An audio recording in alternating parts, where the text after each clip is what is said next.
Hi everyone, this is Sarala from Sarala Stitching Studio. Last video continue தான் இது. Last வீடியோவில் யூனிஃபார்மை நாங்கள் cut பண்ணி எடுத்துருக்கிறோம். இந்த வீடியோவில் நாங்கள் ஸ்டிச்சிங் பார்ட் பார்க்க போகிறோம். வாங்க வீடியோக்குள்ளே போகலாம். முதலாவதாக நெக் ஃபேஷிங் எடுத்துக்கோங்க. நெக் ஃபேஷிங் தான் தைக்க போகிறோம். நெக் ஃபேஷிங்கில் நான் நெக்கை வந்து தனியாக கட் பண்ணலை, நெக்கோடைய அடையாளத்தை மாத்திரம் தான் வச்சுருக்கேன். அந்த இடத்துல வந்து சின்னதாக ஒரு கட் மார்க் போட்டுக்கிறேன், ரெண்டு பக்கமே நெக்கோடைய அடையாளத்தை பார்த்துக்கிறதுக்காக. இப்போ பேக் பீஸ் எடுத்துக்கோங்க. பேக் பீஸில் வந்து நாங்கள் உள்பக்கம் இருந்து தான் ஃபேஷிங்கை ப்ளேஸ் பண்ண போகிறோம். வளமையான ஃபேஷிங் நாங்கள் எப்படி செய்வோம்னு சொன்னால், நல்ல பக்கத்தில் இருந்து, அதாவது வெளிப்பக்கத்தில் இருந்து ஃபேஷிங்கை தைச்சி உள்பக்கத்துக்கு திருப்பி விடுவோம். இது யூனிஃபார்மை பொறுத்த வரைக்கும் உள்பக்கத்தில் ஃபேஷிங்கை ஸ்டிச் பண்ணி வெளிப்பக்கத்துக்கு எடுக்க போகிறோம். ஸோ அதனால தான் நாங்கள் பேக் பக்கம் வந்து ஃபேஷிங் இந்த மாதிரி ப்ளேஸ் பண்ணிவிட்டு குண்டு பின் போட்டு செக்யூர் பண்ணிக்கோங்க. உங்களுக்கு ஈஸியாக இருக்கும் குண்டு பின் பண்ணும்போது. இப்போ நாங்கள் ஸ்கொயர் ஷேப்பை வந்து ஸ்டிச் பண்ணி எடுக்கலாம். நாங்கள் மெஷர்மெண்ட் சொயங்கலவன்ஸ் வச்சுருக்கிற நெக்கில் வந்து 8 அல்லது வந்து அரை அங்குலம் மாதிரி கிட்டத்தட்ட இருக்குது. அந்த அளவை பார்த்து நீங்கள் சரியாக ஸ்டிச் பண்ணி எடுத்துக்கோங்க. ஸ்டிச் பண்ணதுக்கு பிறகு இந்த மாதிரி நெக் வந்து கட் பண்ணி எடுத்துருங்க. கட் பண்ணி எடுத்துகிட்டு கார்னரில் வந்து கட் மார்க் போடுங்க. இது வந்து ஸ்கொயர் நெக் அப்படின்றனால கார்னரில் மாத்திரம் கட் மார்க் போட்டால் போதும். இப்போ பின்ஸ் எல்லாம் ரிமூவ் பண்ணிவிட்டு நெக்கை வந்து மறுபக்கம் திருப்பி எடுத்துக்கிறீங்க. மறுபக்கம் திருப்பி எடுத்துகிட்டு நாங்கள் வச்சுருக்கிற எக்ஸ்ட்ரா மெஷர்மெண்ட் இருக்கிற க்ளோத் எல்லாமே வந்து உள்பக்கம் அடித்து விடுவோம். அதில் வந்து நாங்கள் மார்க் பண்ணுவோம். எங்களுக்கு வெளிப்பக்கம் தெரிய வேண்டியது 1 inches. ஸோ 1 inches மாத்திரம் மார்க் பண்ணி எடுத்துகிட்டு மற்றது எல்லாமே உள்பக்கம் அடித்து ஸ்டிச் பண்ணிக்கலாம். சரிசமமாக இருக்கணும், அதனால் சுற்றி வரவுமே நீங்கள் 1 inches மார்க் பண்ணுங்கள். 1 inches மார்க் பண்ணும்போது தான் சரியான ஒரு அளவை வந்து உங்களுக்கு பார்க்க முடியும். யூனிஃபார்ம் நீட் ஃபினிஷிங் வந்து கிடைக்கும். மார்க் பண்ணினதுக்கு பிறகு எக்ஸ்ட்ரா இருக்கிற பகுதியில் எல்லாமே உள்பக்கம் திருப்பி குண்டு பின் போட்டுட்டு ஓரத்தை வந்து இந்த மாதிரி அவுட்லைன் பண்ணி ஸ்டிச் பண்ணுங்கள். ஓரம் வந்து சரியாக நீட்டாக ஸ்டிச் ஆகியிருக்கணும். யூனிஃபார்ம் அப்படின்றதால ஃபினிஷிங் வந்து நல்லா இருக்கணும். வெளிப்பக்கம் பார்க்குறதுக்கு நீட் ஃபினிஷிங் கொண்டு இருக்கணும். அதே போல் நெக்கோட மேல் பகுதியிலையுமே வந்து அவுட்லைன் போட்டு ஃபினிஷிங் ஒன்று எடுத்துருங்க.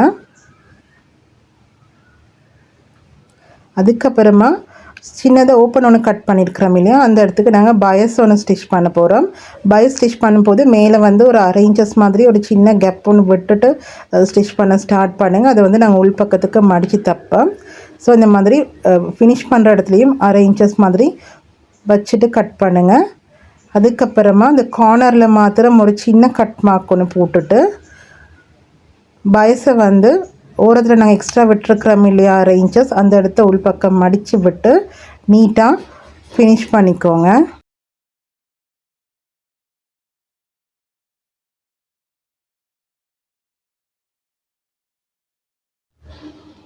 அதுக்கு பிறகு கீழே இருக்கக்கூடிய 2 டாட்டையுமே வந்து ஸ்டிச் பண்ணி எடுத்துக்கலாம். அடுத்ததாக முன்பகுதி ஃபேஷிங்கையுமே வந்து அதே மாதிரி உள்பக்கத்தில் இருந்து ப்ளேஸ் பண்ணுங்கள்.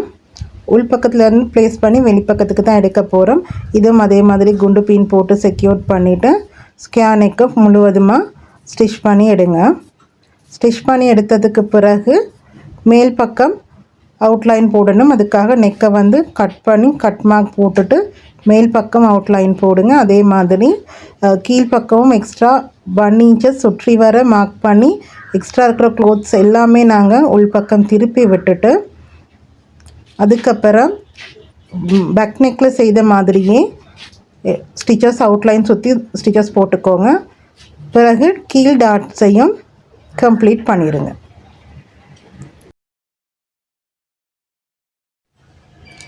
அடுத்து முன்பகுதியையும் பின்பகுதியையும் ஒன்றோடு வச்சு ஷோல்டர் 2ஐயும் தைங்க. ஷோல்டரை தைக்கும் முதல்ல வந்து ஷோல்டரை தனித்தனியாக பிரித்து ஓவர்லாக் பண்ணுங்கள். தனித்தனியாக பிரித்து ஓவர்லாக் பண்ணதுக்கப்புறம் ஷோல்டர் தைச்சா தான் எங்களுக்கு நீட்டாக வரும். அதே மாதிரி ஷோல்டர்லேயும் வந்து 2 ஸ்டிச்சஸ் போடுங்க. ஒன்றுக்கு மேலே ஒன்று 2 ஸ்டிச்சஸ் போடுங்க. ஸ்ட்ராங்காக இருக்கும். என்னென்னா அடிக்கடி வாஷ் பண்ணக்கூடிய ட்ரெஸ் அப்படின்றதால தையல்கள் வந்து விடுபடுறதுக்கு வாய்ப்பு இருக்குது. தையல் சீக்கிரமாக வந்து இத்து போகிறதுக்கும் வாய்ப்பு இருக்குது. ஆகவே நாங்கள் தைக்கும் போதே நாங்கள் தைக்கிற தையலை வந்து ஸ்ட்ராங்காக எடுத்து கொடுக்குறா கஸ்டமர் வந்து ரொம்ப நாள் யூஸ் பண்ணுவாங்க. இந்த மாதிரி 2 பக்கமுமே தனித்தனியாக ஷோல்டருடைய லைனை வந்து பிரித்து விடுங்க. பிரித்து விட்டதுக்கு பிறகு வந்து ஸ்லீவை ஸ்டிச் பண்ணுங்கள். ஸ்லீவோட ஹெம்மை வந்து நாங்கள் ஸ்டிச் பண்ணுவோம். ஸ்லீவுடைய பக்கங்களை சரியாக பார்த்துட்டு ஸ்லீவுடைய ஹெம்மை ஸ்டிச் பண்ணிக்கோங்க. ஒரே டைமில் மெஷினுக்கு கொடுங்க. ஒரே டைமில் மெஷினுக்கு கொடுக்குற நேரம் எங்களுக்கு வேலை வந்து ஈஸியாக குயிக்காக முடியும். இந்த மாதிரி நாங்கள் வச்சுருக்கிற 1.5 இன்ச்சஸை வந்து டபுள் ஃபோல்ட் பண்ணி மடிச்சுட்டு ஃபுல்லாகவே வந்து மெஷினுக்கு கொடுத்து ஸ்டிச் பண்ணிடுங்க.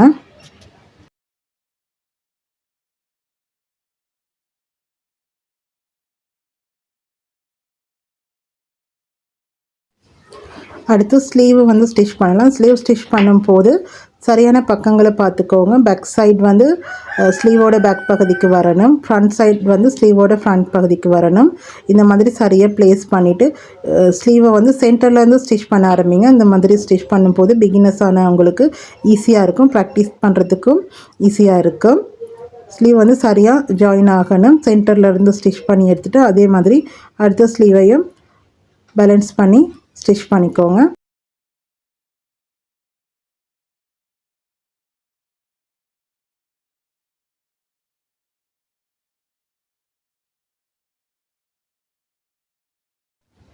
அடுத்து பாக்கெட் பகுதிகள் ரெண்டையுமே வந்து வாட்டியம் அடித்து தைச்சி வைங்க. அதே மாதிரி பெல்ட் பகுதியையும் வந்து இந்த மாதிரி நேராக சமமாக மடித்து தைச்சிட்டு மேல் பகுதியை வந்து லாக் பண்ணி மறுபக்கம் திருப்பி எடுத்துக்கோங்க. பெல்ட் எட்ஜ் வந்து பாருங்கள், இந்த மாதிரி நாங்கள் தைச்ச தையல் வந்து சென்டருக்கு வர மாதிரி மடித்து எடுத்துகிட்டு தான் க்ளோஸ் பண்ணணும்.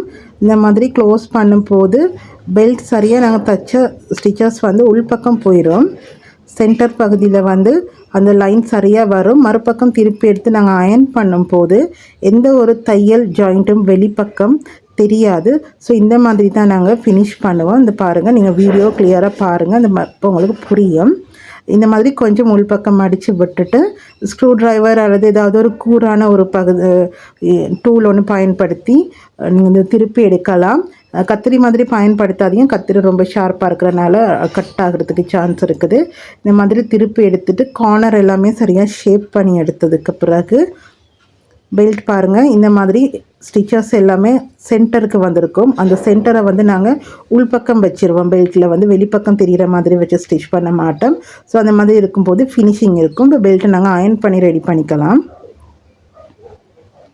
அடுத்து நாங்கள் ஃப்ளீட் அரேஞ்ச் பண்ண போகிறோம். பாக்ஸ் ஃப்ளீட் சென்டரில் வரப்போகுது. ஸோ பாக்ஸ் ஃப்ளீட்னால நான் க்ளோத்தை வந்து சரிசமமாக மடிச்சுட்டு சென்டரில் கட் மார்க் ஒன்று போடுறேன்.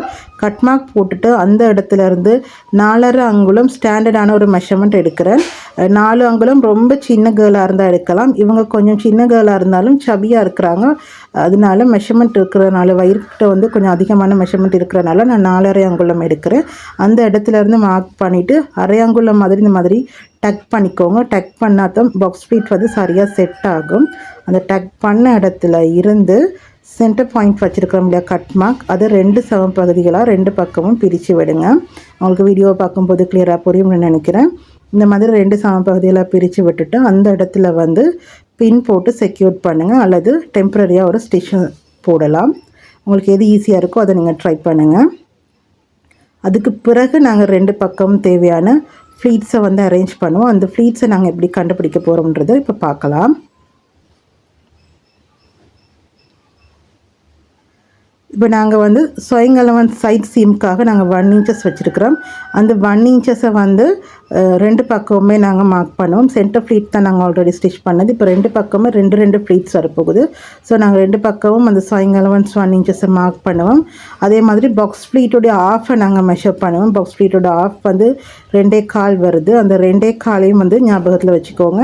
அதே மாதிரி ட்ரெஸ்ஸோடைய மேல் பகுதியை எடுத்து அதோடைய சென்டரை நாங்கள் மார்க் பண்ணுவோம். அதே மாதிரி சைட் சீமையும் மார்க் பண்ணுவோம். சைட் சீம் 1 இன்ச்சஸையும் மார்க் பண்ணிவிட்டு சென்டர்லேருந்து இப்போ பாக்ஸ் ஃப்ளீட்டோடைய ஆஃப் மெஷர்மெண்ட் 2.25 நீங்கள் மார்க் பண்ணுங்கள். மார்க் பண்ணிவிட்டு சைட் சீம் 1 இன்ச்சஸையும் மார்க் பண்ணிவிட்டு பேலன்ஸாக இருக்கக்கூடிய பகுதியை 2 சம பகுதிகளாக பிரிக்கிறீங்க.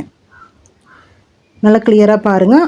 பாக்ஸ் ஃப்ளீட்டுக்கான மெஷர்மெண்ட்ஸ் போக சைட் சீம்க்கான மெஷர்மெண்ட்ஸும் போக பேலன்ஸாக இருக்கக்கூடிய மெஷர்மெண்ட்டை நாங்கள் மெஷர் பண்ணி 2 சம பகுதிகளாக பிரிக்கிறோம். 2 சம பகுதிகளாக பிரித்ததுக்கு பிறகு வரக்கூடிய மெஷர்மெண்ட்டை வந்து ஒரு ஃப்ளீட்டுக்கான அளவாக எடுக்கிறோம். இது வந்து ஒவ்வொருத்தருடைய இடுப்பு அளவுக்கு ஏற்ற மாதிரி மாறுபடும். ஸோ அந்த ஒரு ஃப்ளீட்டான அளவு வந்து நாங்கள் இப்போது இங்கே செட் பண்ண போகிறோம். நாங்கள் க்ளோத் வந்து 45 இன்ச்சஸ் அதே மாதிரி அப்படியே எடுத்துருக்கிறோம். எந்த இடத்துலையுமே நாங்கள் வந்து கட் பண்ணி ஒதுக்கலை. ஸோ நாங்கள் இதில் வந்து 45 இன்ச்சஸ் இருக்கிற மெஷர்மெண்ட்டை நாங்கள் அப்படியே ஃப்ளீட்டுக்கு எடுக்க போகிறோம். இப்போ நாங்கள் வந்து பாக்ஸ் ஃப்ளீட் போக சைட் சீம் போக கீழ்ப்பகுதி ஸ்கர்ட் பார்ட்டில் பேலன்ஸாக இருக்கிற பகுதியை சென்டரை கண்டுபிடிக்கிறோம். அதில் வந்து இப்போ நாங்கள் சைடுக்கு வரக்கூடிய ஃப்ளீட்கான மெஷர்மெண்ட்டை மெஷர் பண்ணி எடுத்துருக்கிறோம். அந்த மெஷர்மெண்ட்டை வந்து பாக்ஸ் ஃப்ளீட்டோடைய ஆரம்பத்திலேருந்து மறுபக்கம் அதே மாதிரி எக்ஸ்ட்ரா நாங்கள் இப்போ கண்டுபிடிச்ச நியூ சென்டர் பகுதியிலேருந்து மார்க் வச்சுட்டு இந்த மாதிரி க்ளோஸ் பண்ணுங்கள். க்ளோஸ் பண்ணும்போது எங்களுக்கு 2 ஃப்ளீட் சரிசமமாக 2 ஃப்ளீட் வரும். அதே மாதிரி எக்ஸ்ட்ரா இருக்கக்கூடிய பகுதி அடிப்பக்கம் போகும். இடுப்பு சைஸஸ்க்கு ஏற்ற மாதிரி இது சேஞ்ச் ஆகும். சிலருக்கு சரியாக அந்த ஃபோல்டிங்கும் சரியாக வரும். ஒரு சிலருக்கு வந்து எக்ஸ்ட்ரா ஃப்ளீட் வந்து உள்பக்கம் கொஞ்சமாக போக பார்க்கும். இந்த மாதிரி மடிச்சுக்கோங்க. இந்த பாருங்கள் சைட் சீம் 1 இன்ச்சஸ் சரியாக இருக்குது. அதே மாதிரி பாக்ஸ் ஃப்ளீட்டை தாண்டி 2 ஃப்ளீட் சரியாக இருக்குது. இந்த மாதிரி மெஷர் பண்ணிவிட்டு 2 பக்கமே பின் பண்ணுங்கள். 2 பக்கமே இதே மாதிரி வரணும். பாக்ஸ் ஃப்ளீட்டுக்கு சமமாக அடுத்த பக்கம் ஃப்ளீட் மறுபக்கம் திரும்பணும். அதையும் நீங்கள் சரியாக மார்க் பண்ணிக்கோங்க. இந்த மெத்தட் நீங்கள் ஃபாலோ பண்ணும்போது ஃப்ளீட் வந்து 2 சம பகுதிகள்லையுமே வந்து ஒரே அளவில் வரும். எந்த ஒரு சேஞ்சஸும் நடக்காது. ரொம்ப ஈஸியாக உங்களுக்கு ஃப்ளீட்டை அரேஞ்ச் பண்ணி முடிக்கக்கூடியதாக இருக்கும். அடிக்கடி நீங்கள் செக் பண்ணி பார்த்துட்டு அல்லது பிரிச்சுட்டு இருக்க வேண்டிய அவசியம் இருக்காது. இந்த மெத்தடை நீங்கள் ஃபாலோ பண்ணுங்கள். இந்த மெத்தட் எவ்வளோ ஈஸியாக இருக்குதுன்னு சொல்லி நீங்கள் யூஸ் பண்ணி பார்த்துட்டு ஸ்டிச் பண்ணி பார்த்துட்டு கமெண்ட்ஸில் சொல்லுங்கள். இதுக்கு முதல்ல நீங்கள் இந்த மாதிரி ஒரு டெக்னிக் யூஸ் பண்ணியிருந்தீங்கன்னா அதையும் எங்களோட ஷேர் பண்ணுங்கள். ஃப்ளீட் ஃபோல்டிங் டெக்னிக் அதே மாதிரி மெஷர்மெண்ட் டெக்னிக்ஸ் எல்லாமே உங்களுக்கு ஈஸியாக புரிகிறதுக்காக இந்த இடத்துல ரொம்ப நான் ஸ்லோவாக தான் எடுக்கிறேன். நீங்கள் அதை வீடியோவை மறுபடியும் பார்த்தோ அல்லது ஃபர்ஸ்ட் டைம் பார்க்கும்போதோ உங்களுக்கு கிளியராக அண்டர்ஸ்டாண்ட் ஆகிறதுக்காக ரொம்ப ஸ்லோவாக இந்த இடம் போகுது. இந்த மாதிரி எல்லா ஃப்ளீட்ஸையும் வந்து பின் பண்ணி எடுத்ததுக்கப்புறமா செக் பண்ணி பாருங்கள். ட்ரெஸ்ஸோட மேல் பகுதி எடுத்துகிட்டு வந்து ஒரு செக் பண்ணி பார்த்துட்டு இந்த பாருங்கள் சரியான அளவில் இருக்குது. இப்போ செக் பண்ணி பார்த்ததோடையே நீங்கள் வந்து டெம்ப்ரரி ஸ்டிச் ஒன்று போட்டு எல்லா ஃப்ரீல்ஸையும் ஒரு இதாக அரேஞ்ச் பண்ணிக்கோங்க. இப்போ ஃப்ரீல்ஸில் வந்து அதிகமாக உள்பக்கம் திரும்பி இருக்கக்கூடிய பகுதிகள் கீழே தொங்காமல் பார்த்துக்கோங்க. ஸ்டிச் பண்ணும்போது நீங்கள் அதை கையால் உள்பக்கம் பார்த்து அரேஞ்ச் பண்ணி ஃப்ளீட் அந்த மாதிரி அட்ஜஸ்ட் பண்ணி ஸ்டிச் போடுங்க. இல்லைண்டா அயன் பண்ணும்போதோ அல்லது இடுப்பில் தைக்கும் போதோ ஃப்ளீட் வந்து கீழ்ப்பக்கம் உள்பக்கம் இருக்க ஃப்ளீட் வந்து கீழ்ப்பக்கம் நோக்கி திரும்பிடும். ஸ்டிச் பண்ணும்போது நீட் லுக் இருக்கணும். யூனிஃபார்ம் வந்து பார்க்கும்போது ஒவ்வொரு ஸ்டெப்பும் வந்து நீங்கள் நீட்டாக தைக்கும்போது வெளியில் நல்ல ஒரு நீட் ஃபினிஷிங் ஒன்று கிடைக்கும்.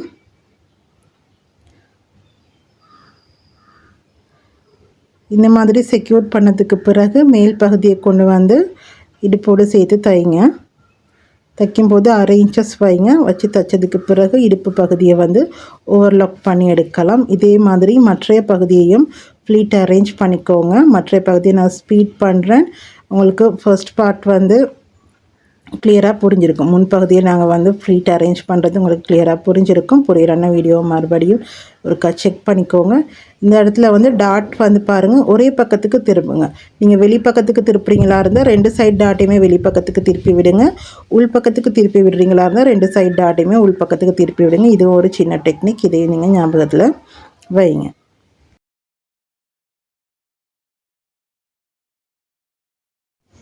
இப்போது நாங்கள் அயன் பண்ணலாம். ஃபஸ்ட்டு நாங்கள் பொக்கெட் அயன் பண்ணுறோம். பொக்கெட்டோடைய ஹெம்மை வந்து அயன் பண்ணதுக்கு பிறகு பொக்கெட் ஒன்றுக்கு மேலே ஒன்று வச்சு பொக்கெட்டோடைய ஓரங்களை வந்து அயன் பண்ணுங்கள். ஓரங்களை அயன் பண்ணி எடுக்கும் போது எங்களுக்கு ஸ்டிச் பண்ணுறதுக்கு ஈஸியாக இருக்கும்.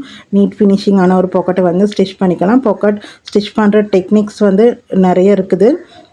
இது ஒரு டெக்னிக்.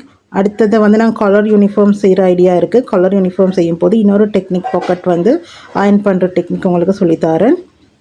அதே மாதிரி உங்களுக்கும் வேறு ஏதாவது நியூ டெக்னிக்ஸ் பாக்கெட் நீங்கள் என்ன மாதிரியான டெக்னிக்கில் ஸ்டிச் பண்ணுவீங்கன்றதையும் எங்களோட ஷேர் பண்ணுங்கள். ஸோ இந்த மாதிரி அயன் பண்ணதுக்கு பிறகு அடுத்து பெல்ட் வந்து நாங்கள் அயன் பண்ணி எடுத்துக்கலாம். இந்த மாதிரி பாருங்கள், நான் சென்டரில் ஸ்டிச் பண்ண பகுதிகளை சென்டருக்கு எடுத்து அயன் பண்ணுறேன். அதே மாதிரி ஃப்ராக்கை வந்து ஃபுல்லாகவே அயன் கொடுங்க. என்னென்னா நான் வந்து ஹீட் அண்ட் ரேசபிள் பென் யூஸ் பண்ணியிருக்கிறேன். இந்த பென் மார்க்ஸ் எல்லா இடங்கள்லையுமே இருக்கும். அது எல்லாமே அயன் பண்ணதுக்கப்புறம் முழுவதுமாக போயிடும். இந்த பெயின் சம்மந்தமாக நான் ஃபர்ஸ்ட்டு வீடியோவில் உங்களுக்கு வந்து எக்ஸ்பிளைன் பண்ணியிருக்கிறேன். இப்போ ஃப்ளீட்ஸ் எல்லாமே வந்து நல்லா அரேஞ்ச் பண்ணிடுங்க. அரேஞ்ச் பண்ணி அயர்ன் பண்ணுங்கள். அயர்ன் பண்ணதை எங்களுக்கு பாக்கெட்டை ஸ்டிச் பண்ணலாம்.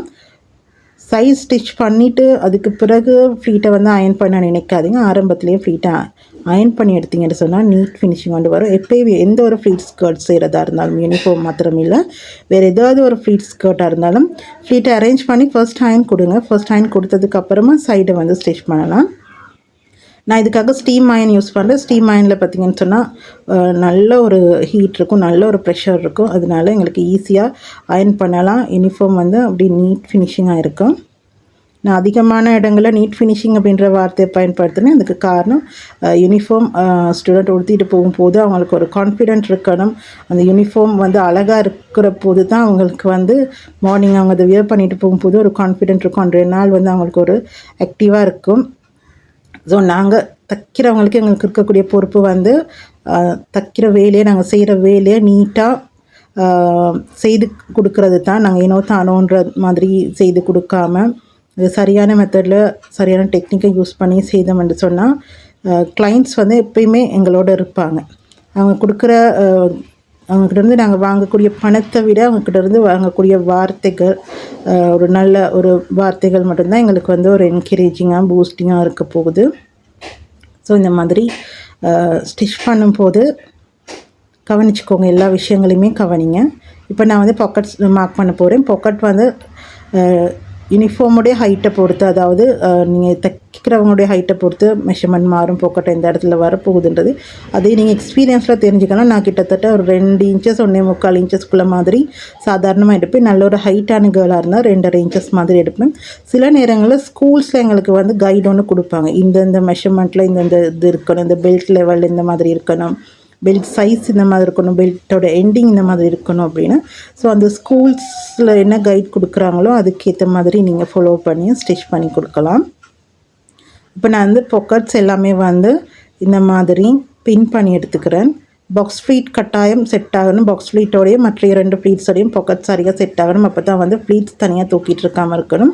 ஸோ இந்த மாதிரி சந்தர்ப்பத்தில் நீங்கள் பாக்ஸ் ஃப்ளீட்டில் இருந்து அடுத்து இருக்கக்கூடிய 2 ஃப்ளீட்டுக்கும் ஏற்ற மாதிரி பாக்கெட்டுடைய அகலத்தை தீர்மானிக்கலாம். ரொம்ப ஃபெட்டான ஒரு கேர்ளாக இருந்துச்சுன்னு சொன்னால் இந்த ஃப்ளீட் ரொம்ப தூரமாக இருக்கும். அந்த சந்தர்ப்பத்தில் நான் பேசிக்காக சொன்ன பாக்கெட்டுடைய அளவுலேருந்து மாறுறதுக்கான சந்தர்ப்பமும் இருக்குது. அதையும் நீங்கள் கவனத்தில் வைங்க. இப்போ நான் வந்து பாக்கெட்டை ஸ்டிச் பண்ண போகிறேன். பாக்கெட்டும் ஓரத்தில் நாங்கள் நீட்டாக தைச்சிக்கலாம். பாக்கெட் ஸ்டிச் பண்ணும் போது வேணால் நீங்கள் கொஞ்சம் சின்ன தையலுக்கு போட்டுக்கலாம். வளமையாக 3.25 மாதிரி ஸ்டிச்சோட சைஸஸ் போடுவோம். இந்த சந்தர்ப்பத்தில் நீங்கள் 2.25 கூட போடலாம். ஏன்னா பாக்கெட் வந்து ஸ்ட்ராங்காக இருக்கணும். அடிக்கடி கை போடுவாங்க, கேஷ் போடுவாங்க, இல்லாட்டி ஹேங்கி ஏதாவது வச்சுருப்பாங்க. அடிக்கடி எடுக்கிறனால அந்த இடம் வந்து டக்குன்னு பிரிஞ்சு வர பார்க்கும். அதனால் நாங்கள் தைக்கிற தையல் வந்து ஸ்ட்ராங்காக நாங்கள் போட்டு கொடுக்கணும். இந்த மாதிரி போட்டு ஸ்டார்டிங்கில் எண்டிங்லேயும் நல்லா டக் பண்ணி எடுத்துட்டிங்கன்னு சொன்னால் 2 பாக்கெட்டுமே ஃபினிஷிங் நீட்டாக வந்துடும். ஃப்ளீட்டை அரேஞ்ச் பண்ணி அயர்ன் பண்ணினதுக்கப்புறம் பாக்கெட்டை ஸ்டிச் பண்ணினா மாத்திரம்தான் எங்களுக்கு ஃபினிஷிங் எடுக்கலாம். ஸோ அதையும் நீங்கள் கவனத்தில் வைங்க. அயனிங் அப்படின்றது வந்து ஸ்டிச்சிங்கில் ஒரு மிகப்பெரிய பார்ட். அதனால் அயர்ன் பண்ணுறதுக்கு வந்து லேசி ஆகாதீங்க.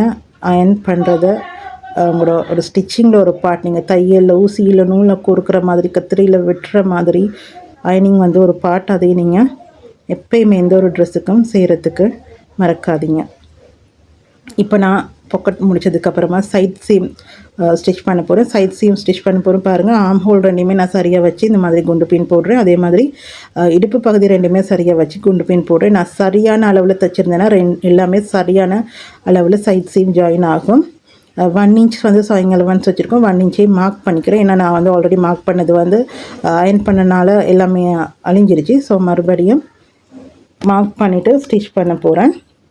2 பகுதியும் இதே மாதிரி ஸ்டிச் பண்ணி எடுத்துருங்க. ஸ்டிச் பண்ணி எடுத்ததுக்கு பிறகு கீழ்வாட்டியை ஸ்டிச் பண்ணலாம்.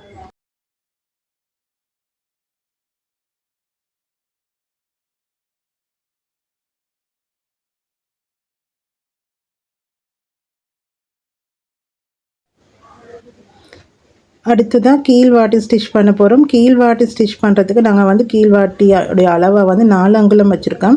ஸோ 4 அங்குலத்தை எங்களுக்கு டிரெக்டாக தைக்க முடியாது. அதனால கீழே வந்து முழுமையாக 4 அங்குலம் மார்க் பண்ணிக்கோங்க. மார்க் பண்ணி தைக்கும் போது சமமான அளவாக உங்களுக்கு ஹெம்மிங் எடுக்கலாம். 4 அங்குலம் முழுவதுமாக மார்க் பண்ணதுக்கு பிறகு 2 அங்குலம் 2 அங்குலமாக அதை மடிச்சுக்கோங்க. முதலாவது 2 அங்குலம் மடிச்சுட்டு அடுத்ததாக 2 அங்குலம் மடிக்கும் போது 4 அங்குலம் முழுமையாக உள்பக்கம் போயிடும். இந்த லைன்லேயே நீங்கள் கண்டினியூவாக ஸ்டிச் பண்ணி எடுக்கலாம். இந்த மாதிரி ஸ்டிச் பண்ணும்போது உங்களுக்கு எந்த இடத்துலையுமே வந்து வித்தியாசப்படாமல் சரியான ஒரு அளவில் உங்களுக்கு யூனிஃபார்முடைய வாட்டி கிடைக்கும்.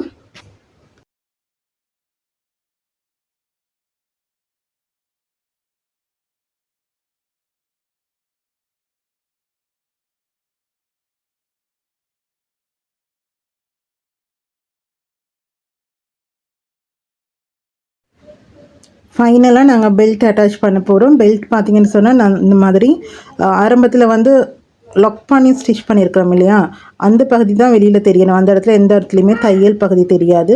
ஆகவே அந்த பகுதியை நாங்கள் இடுப்பில் ஓரத்தில் இருந்து இந்த மாதிரி வச்சு இடுப்பை சுற்றி நீங்கள் பெல்ட் எடுங்க. பெல்ட்டை எடுத்துகிட்டு எக்ஸ்ட்ரா எங்களுக்கு ஐலட் பிடிக்கிறதுக்காக எக்ஸ்ட்ரா அளவையும் வச்சுட்டு இந்த மாதிரி மேலதிகமாக இருக்கிறத கட் பண்ணி எடுத்துடுங்க. கட் பண்ணி எடுத்ததுக்கு பிறகு இப்போ நாங்கள் கட் பண்ண பகுதியை வந்து ஜாயின் பண்ணணும். அதை வந்து இந்த மாதிரி உள்பக்கம் மடித்து விடுங்க. மேலால் 2ஆக மடித்து தைக்காதீங்க. உள்பக்கமாக இந்த மாதிரி 6 அங்குலம் உள்பக்கம் மடித்து விட்டுட்டு அதுக்கு பிறகு அதுக்கு மேலே ஸ்டிச் பண்ணுங்கள். இந்த ஸ்டிச்சஸ் வந்து நாங்கள் ஹைலைட் முடிக்கும்போது உள்பக்கம் போகிற மாதிரி இந்த பகுதியை வைக்கும்போது எங்களுக்கு பெல்ட்டுடைய எந்த ஒரு இடத்துலையுமே மெஷின் தையல் வெளியில் தெரியாது. நீட்டாக இருக்கும், ரொம்ப நீட்டாக இருக்கும். மெஷின் தையல் வெளியில் தெரியாத அளவுக்கு இருக்கும். இந்த மாதிரி இப்போ இந்த மாதிரி வச்சுட்டு உங்களுக்கு ஐலட் வர வேண்டிய இடத்த நீங்கள் மார்க் பண்ணிக்கோங்க. 2 ஐலட் போடலாம். பெல்ட்டுடைய எண்டிங்லேயும் பெல்ட்டுக்கு உள்பகுதியில் போகிற இடத்துலையும் வந்து 2 ஐலட் மார்க் பண்ணி எடுத்துக்கோங்க. அதே மாதிரி பெல்ட்டை பின்பகுதியில் டக் பண்ணிக்கணும். பின்பகுதி சென்டரில் டக் பண்ணணும். இந்த மாதிரி சென்டர்லேயே நீங்கள் அடையாளப்படுத்திக்கோங்க. பெல்ட் வந்து சமமாக இடுப்பு லைன் இருக்குல்லையா, அந்த இடுப்பு லைனில் பாதி பாதியாக 2 பக்கம் பிரிஞ்சு போகணும். அதையும் நீங்கள் பார்த்துட்டு சென்டரில் டக் பண்ணுங்கள். லாஸ்ட்டாக செய்யும் போது தான் பெல்ட்டை வந்து லாஸ்ட்டாக ஸ்டிச் பண்ணும்போது தான் எனக்கு இடுப்பு சுற்றளவுலாம் சரியாக பார்த்து சரியான ஒரு பெல்ட் மெஷர்மெண்ட்டை எடுக்க முடியும். ஆரம்பத்தில் இதை செய்ய முடியாது. அடுத்து நெக் ஓப்பனுக்கு ஐலட் ஒன்று பிடிங்க. அதே மாதிரி ஷோல்டர் மூட்டு வந்து 2 பக்கம் பிரித்து விட்டுருக்கோம் இல்லையா, அந்த இடத்தையும் கார்னரில் லைட்டாக மடிச்சுட்டு கையால் ஒரு ஸ்டிச் போடுங்க. இப்போ என்னோடய யூனிஃபார்ம் வேலையெல்லாம் முடிச்சுட்டேன். அடுத்து உங்களுக்கு ஒரு யூஸ்ஃபுல்லான வீடியோவோடு சந்திக்கிறேன். Thanks for watching.